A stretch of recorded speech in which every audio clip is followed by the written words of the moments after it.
Le livre du ciel, tome 2, résumé du tome 2. Dans ce livre 2, Jésus continue à préparer Louisa à sa tâche sur terre, qui sera de faire connaître la divine volonté au monde. Le détachement total et le don de soi, tu dois t'anéantir, sont essentiels pour entrer dans la divine volonté.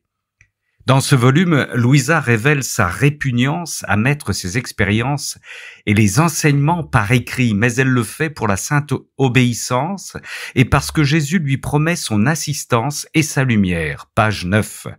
Dans ce livre 2, le confesseur intervient soit pour poser des questions à Louisa, ou parfois lui interdire de rencontrer Jésus.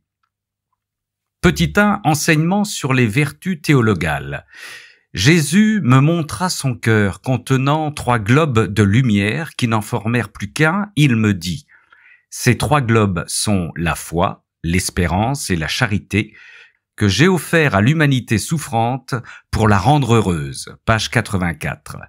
Puis Jésus complète l'enseignement sur les vertus théologales. Avec la lumière de la foi, plonge en toi-même, ainsi tu pourras acquérir plus de connaissances sur moi et tu reconnaîtras ton néant. Page 84. Alors élève-toi plus haut et plonge dans la mer immense de l'espérance, formée de tous les mérites que j'ai acquis durant ma vie mortelle, ainsi que les douleurs de ma passion offertes en cadeau à l'humanité, et prends possession de tous mes mérites comme s'ils étaient tiens. Page 85. Ainsi l'âme aura perdu sa timidité et l'espérance lui donnera la force et le courage pour être stable. Et quand l'âme aura réussi à s'approprier Dieu lui-même, elle se trouvera dans l'océan immense de la charité et s'y plongera pour ne faire plus qu'un avec son Dieu. Page 85. La foi, citation de notre Seigneur, la foi, c'est Dieu. Page 10. La charité est le déversement de l'être divin sur toute la création qui tout entière parle de mon amour pour les hommes et m'invite à m'aimer. Page 16. Tout ce que je désire, c'est que tu aimes ton prochain par amour pour Dieu. Page 17. La charité est simple, mais comme mon être, elle est immense au point qu'il n'existe aucun lieu où elle ne pénètre. Elle se diffuse partout, elle aime tout le monde. Page 19. Jésus termine par l'amour de Dieu. Sache que l'amour que j'ai pour toi est si grand que je dois partiellement le cacher pour que tu ne perdes pas raison et ne meures pas. Ta faible nature serait consumée par les flammes de cet amour. Page 83. Dieu est fidèle, Louisa se plaint de ses absences et parle d'abandon. Voici donc la réponse de Jésus. Il appela à lui de nombreux anges et saints et leur dit « Écoutez ce qu'elle dit. Elle dit que je l'ai abandonnée. Expliquez-lui un peu. Est-il possible que j'abandonne ceux et celles qui m'aiment ?» Les saints étaient d'accord avec le Seigneur et j'en restais profondément humilié, précise Louisa. Page 59. Petit 2. Du tome 2, enseignement sur le dépouillement de soi, la connaissance de soi, les valeurs des souffrances. Jésus insiste beaucoup sur la pureté d'intention. Plus les intentions des âmes sont pures et leur amour intense, plus elles me donnent de splendeur. Page 30. Jésus ajoute, « Mon cœur est infiniment grand, mais la porte pour y entrer est très étroite. L'ombre d'un attachement, d'une intention qui n'est pas droite, une action qui n'a pas pour but de me plaire, les empêche de venir s'y délecter. L'amour du prochain pénètre dans mon cœur, mais pour cela, il doit être uni à mon propre amour, qu'il ne fasse qu'un avec lui, qu'on ne puisse distinguer son amour du mien. Je ne peux considérer comme mien l'amour du prochain s'il n'est pas transformé en mon propre amour. Page 31.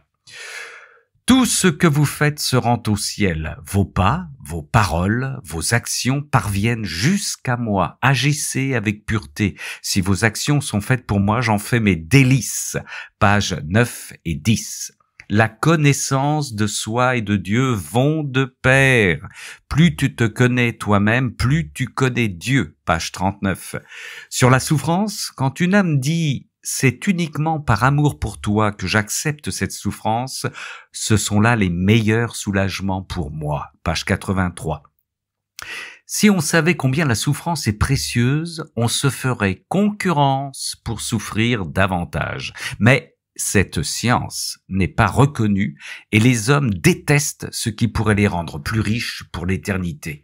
Page 21. Tu ne dois accorder aucune importance ni aux louanges, ni au mépris provenant des créatures. Page 27. Il parle encore de l'humilité en précisant que l'humilité sans la confiance est une fausse vertu. Page 22. Jésus conduit l'âme petit à petit à la perfection. Citation, « J'agis de façon à ce que l'âme ait conscience qu'il lui manque quelque chose et qu'elle doit faire les efforts nécessaires pour obtenir ce qui lui manque. Si l'âme possédait la perfection, il lui manquerait l'amorce nécessaire pour que le feu s'allume entre le Créateur et sa créature. » Page 81. Petit 3 du tome 2 sur les châtiments, il y a beaucoup d'enseignements et d'opposition entre Louisa et Jésus. Jésus explique la nécessité des châtiments pour que les hommes se tournent vers Dieu. Louisa lui fait remarquer qu'il souffre encore plus après avoir envoyé ces châtiments. Aussi, elle demande à souffrir à sa place pour l'empêcher d'exercer sa justice. Jésus partagera avec Louisa ses souffrances et son amertume. Comme dit précédemment, tous nos actes montent au ciel. Jésus se plaint de l'état du monde et explique à Louisa que la raison de cet état est sa rébellion contre Dieu. Sur l'avortement, ma fille, unis tes souffrances et tes prières aux miennes pour qu'elles soient plus acceptables par la divine majesté, qu'elle les agrée, non pas comme venant de toi, mais de moi. Page 45.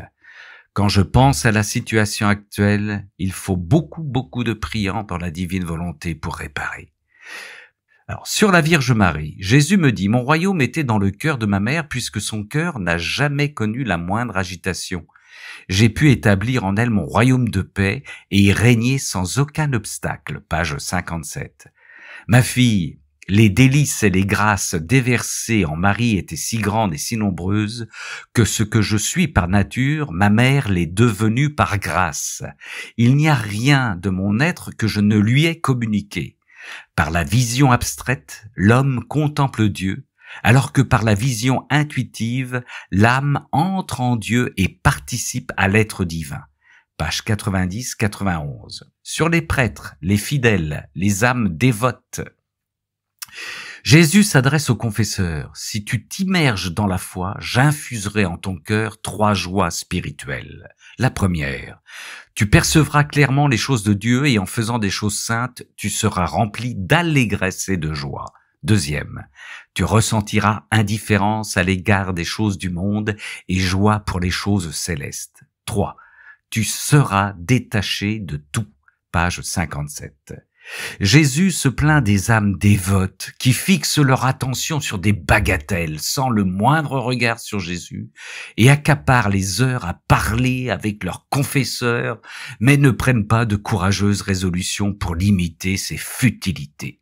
Son cœur est transpercé par les prêtres qui deviennent des idoles pour les âmes qu'ils dirigent. Page 25. Ô prêtres, vous êtes du ciel, travaillez pour le ciel. Page 10. Ce qui offense le plus mon cœur, ce sont les messes, sacrilèges et l'hypocrisie. Page 24. Sur l'Eucharistie, tu es mon tabernacle. Pour moi, être dans le Saint-Sacrement, c'est comme être dans ton cœur. Même que je trouve en toi quelque chose de plus, je veux partager mes souffrances avec toi et t'avoir avec moi comme victime devant la justice divine, ce que je ne trouve pas dans le sacrement. En disant cela, il s'est réfugié en moi. Page 24. Sœurs et frères, dans l'amour trinitaire, soyez bénis.